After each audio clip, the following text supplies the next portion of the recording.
बघा रे 6.2 त्याच्यातला क्वेश्चन 1 मध्ये फॅक्टराइज बघा रे. Number 1 x cube plus 64y cube रे. आता एक्स क्यूब कशाचा क्यूब येतो रे? एक्सचा क्यूब येतो रे. प्लस 64y क्यूब हा कशाचा क्यूब आहे? 4y चा क्यूब आहे बघा रे. मग आता फॉर्म्युला लागू करा. A cube plus b cube रे. A cube plus b cube equal to a plus b into a square minus a B plus b square बघा रे. तो फॉर्म्युला लागू होतो रे फॅक्टराइज मध्ये. आता बघा रे ए क्यूब म्हणजे कशाचा क्यूब आहे? एक्सचा क्यूब आहे रे. प्लस बी क्यूब म्हणजे 4y चा क्यूब रे equal to a plus b. मग ए ची व्हॅल्यू एक्स प्लस बी ची व्हॅल्यू 4y बघा रे. म्हणजे x plus 4y in first bracket रे. आता सेकंड ब्रॅकेट मध्ये ए स्क्वेअर मग ए ची व्हॅल्यू एक्स आहे रे म्हणजे एक्स स्क्वेअर येईल मायनस ए इंटू बी मग ए ची व्हॅल्यू एक्स बी ची value 4y plus b square मग बी ची व्हॅल्यू काय रे? 4y हे 4y स्क्वेअरला स्क्वेअर रे.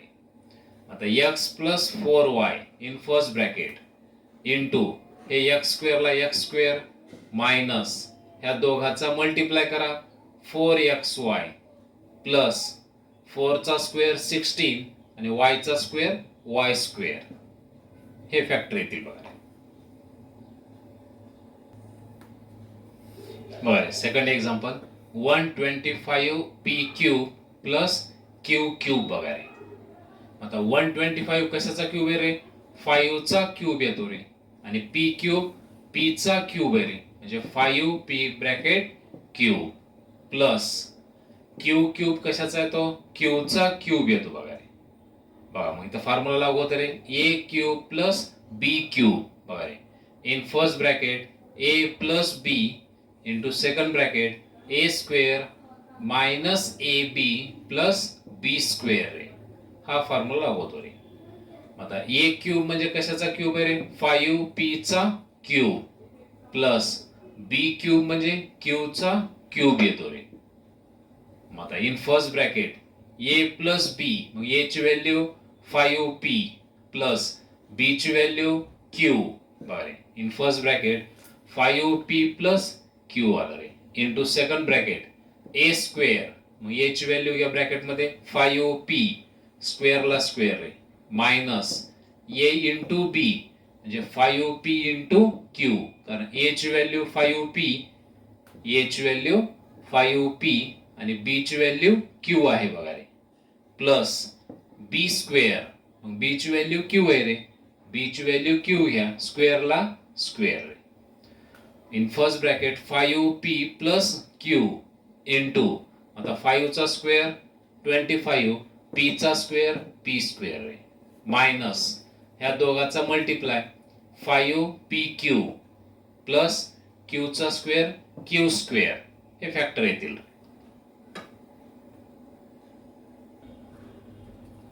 बरं सेकंड एक्झाम्पल 125k क्यूब. तिसरा एक्झाम्पल रे 125k cube plus 27m cube रे. आता 125 कशाचा क्यूब येतो रे? 5 चा क्यूब येतो रे आणि k क्यूब k चा क्यूब येतो रे म्हणजे 5k ब्रॅकेट क्यूब प्लस 27 कशाचा क्यूब आहे? 3 चा क्यूब आणि m क्यूब m चा क्यूब येतो रे म्हणजे 3m चा क्यूब बघा रे ब्रॅकेट मध्ये. आता a cube plus b cube बघा रे म्हणजे a ची व्हॅल्यू काय होते रे? 5k हे क्यूबला क्यूब आहे प्लस b ची व्हॅल्यू 3m हे क्यूबला क्यूब बघा रे. आता a प्लस b मग a ची व्हॅल्यू 5k प्लस b ची व्हॅल्यू 3m बघा रे. a plus b second bracket मध्ये a स्क्वेअर मग a ची व्हॅल्यू 5k आहे स्क्वेअरला स्क्वेअर बघा रे मायनस a इंटू b मग a ची व्हॅल्यू 5k आणि b ची value 3m plus b square मग b ची व्हॅल्यू 3m स्क्वेअरला स्क्वेअर बघा रे. आता 5k plus 3m first bracket आहे तसंच रे. तर सेकंड ब्रॅकेट मध्ये 5 चा स्क्वेअर 25, k चा स्क्वेअर k स्क्वेअर रे, मायनस ह्या दोघाचा मल्टिप्लाय करा. 5 into 3 15, k into m km plus 3 चा स्क्वेअर 9, m चा स्क्वेअर m स्क्वेअर. हे आन्सर येईल बघा रे.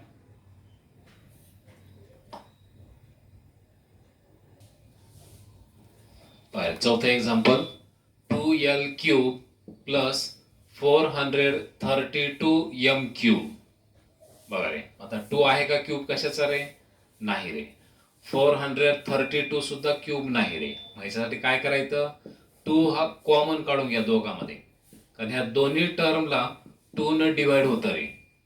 ह्या दोन्ही टर्मला 2 न डिवाइड होतं रे. काय 2 कॉमन काढलं रे, मग 2 इथं डिवाइड केल्यावर काय होतं रे? 1l cube. बघा बघा, 2 कॉमन काढा, हे l क्यूब राहिलं रे. प्लस परत 2 ने इथं डिवाइड करा, बे दोन्ही 4, बे एक बे एक उरते, बे सख्ख 12. बघा लक्षात आलं काय? 2 कॉमन काढले रे. 2 कॉमन काढल्यावर काय राहतं इथं?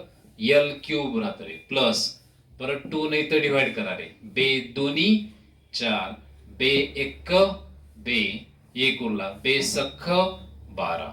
2 ने इथं डिवाइड केल्यावर 216 येतं रे. m क्यूबला m cube. बघा रे, हे 2 ला 2 बाहेरच राहील रे. आता स्क्वेअर ब्रॅकेट मध्ये l क्यूब कशाचा क्यूब आहे रे? l चा क्यूब येतो रे. प्लस 216 कशाचा क्यूब आहे? 6 चा क्यूब येतो रे. आणि m क्यूब m चा क्यूब येतो रे, म्हणजे 6m ब्रॅकेट क्यूब. बघा रे, मग आता याच्यामध्ये a cube plus b cube. बघा या फॉर्म्युल्यामध्ये येतो रे, a plus b a square minus ab plus b square रे. हे 2 ला 2 बाहेरच राहील रे. बघा आता a क्यूब म्हणजे कशाचा क्यूब आहे? l चा क्यूब आहे रे. प्लस b क्यूब म्हणजे 6m चा क्यूब आहे. बघा हे 2 ला 2 बाहेरच घ्या रे. आता a प्लस b, मग a ची व्हॅल्यू काय आहे रे? l. ओके, a ची व्हॅल्यू l घ्या. प्लस b ची व्हॅल्यू 6m, b ची व्हॅल्यू 6m रे. इंटू सेकंड ब्रॅकेट मध्ये a स्क्वेअर म्हणजे l स्क्वेअर येईल. बघा रे, a ची व्हॅल्यू l, स्क्वेअरला स्क्वेअर रे, मायनस a इंटू b, मग a ची व्हॅल्यू l, b ची व्हॅल्यू 6m. बघा b ची व्हॅल्यू 6m आहे. प्लस b स्क्वेअर, मग b ची व्हॅल्यू 6m आहे. हे 6m ब्रॅकेट मध्ये घ्या, हे स्क्वेअरला स्क्वेअर आहे. परत 2 ला 2 in bracket l plus 6m. आता सेकंड ब्रॅकेट मध्ये l स्क्वेअर मायनस ह्या दोघांचा मल्टिप्लाय करा, 6lm प्लस 6 चा स्क्वेअर 36, m चा स्क्वेअर m स्क्वेअर रे. हे आन्सर येईल. बघा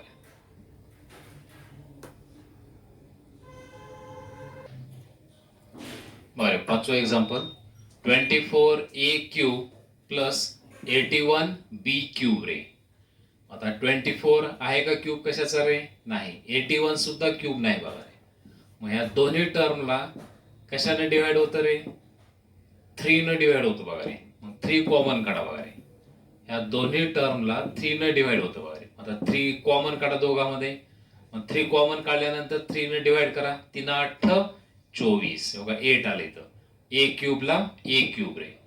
प्लस परत 3 कॉमन काढले ह्या टर्म मध्ये, म्हणजे 3 ने डिवाइड करा, 3 दोन्ही 6, 2 उरले. बघा रे, 3 7 21, म्हणजे 27 येईल. बघा रे, बघा लक्षात आलं का? 3 8 24 म्हणजे 8 आलं इथं. a क्यूबला a क्यूब येतो. प्लस परत 3 ने इथं डिवाइड करा, 3 दोन्ही 6, 2 उरले रे, 21 झाले.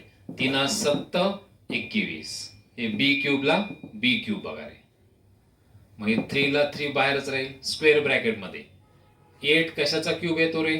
2 चा क्यूब येतो रे. 8 कशाचा क्यूब आहे? 2 चा क्यूब येतो. आणि a क्यूब a चा क्यूब येतो रे. प्लस ला प्लस घ्या. 27 कशाचा क्यूब आहे? 3 चा क्यूब आहे रे. आणि b क्यूब b चा क्यूब येतो रे, म्हणजे 3b चा क्यूब. बघा रे, आता हे 3 ला 3 हे 2a bracket cube plus 3b bracket cube. बघा आता फॉर्म्युल्यामध्ये घ्या रे. A cube plus b cube equal to a plus b a square minus a B plus b square. बघा 3 ला 3. आता first term plus second term. आता फर्स्ट टर्म कोणची आली रे 2a first term plus second term 3b हे second term रे into square bracket मध्ये घ्या square of first term. First term कोणची 2a आहे 2a चा स्क्वेअर ब्रॅकेट मध्ये घ्या रे square of first term minus product of first term into second term. बघा रे first term into second term. First term 2a आहे तर सेकंड टर्म 3b आहे. बघा रे plus square of second term. Second term कोणची रे 3b आहे. बघा रे म्हणजे 3b चा स्क्वेअर. बघा रे बघा 3 ला 3 हे ब्रॅकेट आहे तसंच घ्या इथं.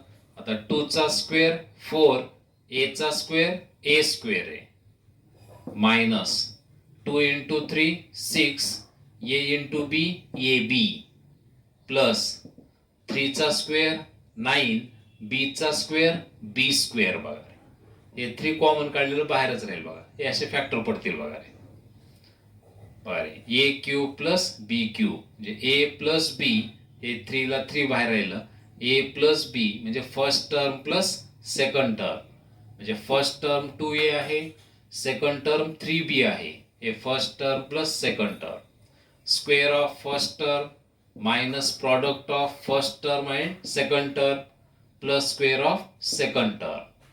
आता हे ब्रॅकेट आहे तसंच घ्यायचं. 2 चा स्क्वेअर 4 a चा square a square 2 into 3 6 a into b A B 3 चा स्क्वेअर 9 b चा स्क्वेअर b स्क्वेअर हे फॅक्टर येतील. बघा